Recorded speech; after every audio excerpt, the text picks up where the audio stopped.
Yeah, allow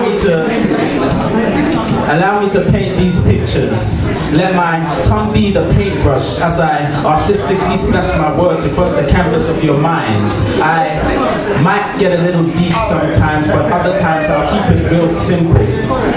As the pen hits the pad, words which in isolation serve no purpose come together to paint pictures of poetic proportions. My pen goes up and down, left and right, constantly placing upon the lines of my songbook these words I write.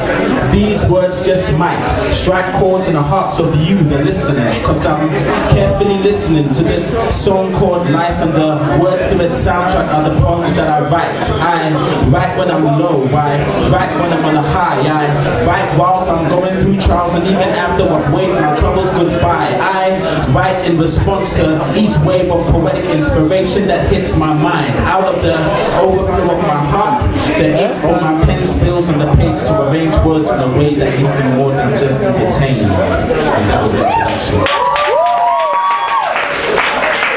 Alright. I'm gonna do this. One second.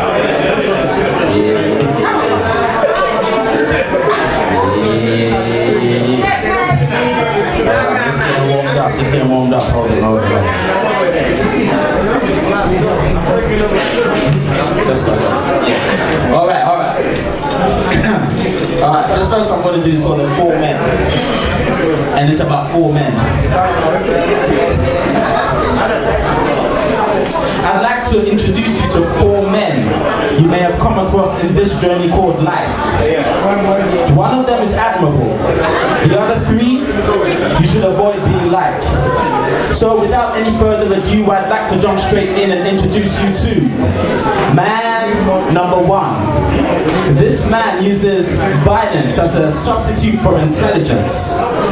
His mind isn't sharp enough, and so he frequently uses his fists to get across his point of view. You've probably seen him in a club acting a fool because someone accidentally stepped on his sneakers.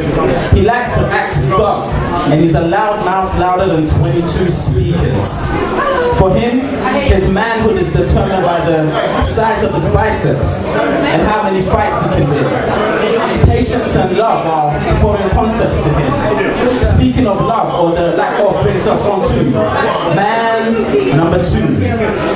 This man is a slave to his lustful desires and chases whoever's in a miniskirt. Self-control and commitment are his enemies, and his eyes are forever wandering from girl to girl to girl.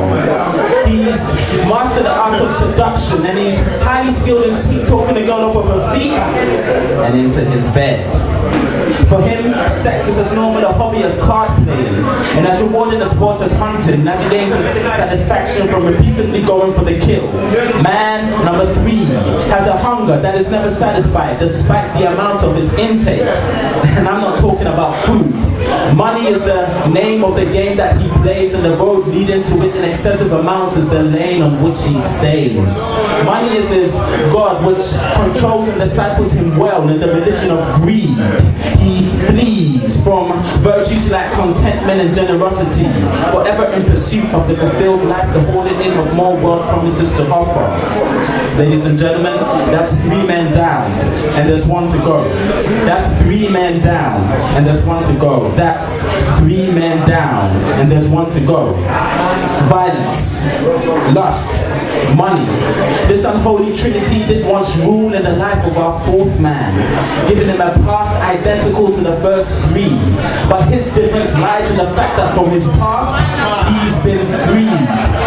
The key to his release was to see his sin-stained soul in the mirror of God's word, and in repentance and faith applied to his stains, the best cleaning agent money can't buy, the shed blood of Christ. Now he stands a new man, the godly man. Malice and hate are old buddies he doesn't hang around with anymore, and he's renowned for his gentleness.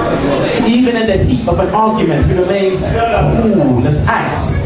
Just like a thermostat, he controls the temperature around him, maintaining a vibe that's nice. Rather than see women as pieces of meat to chase and devour, things have been put into perspective as his vision has been corrected to unveil them as queens to be respected. From sexual immorality, he's quick to flee. a feat impossible to achieve had he not empowerment from God's own spirit living within his very being. Understanding that the love of money is the root of all evil, his affections stay rooted in God, protecting him from sin which to his soul is lethal. With a divinely retuned worldview, he now sees money as a commodity to serve him and not to be served. He swerves clear of anything unrighteous, intently in pursuit of being formed more in Christ's likeness. That's the godly man.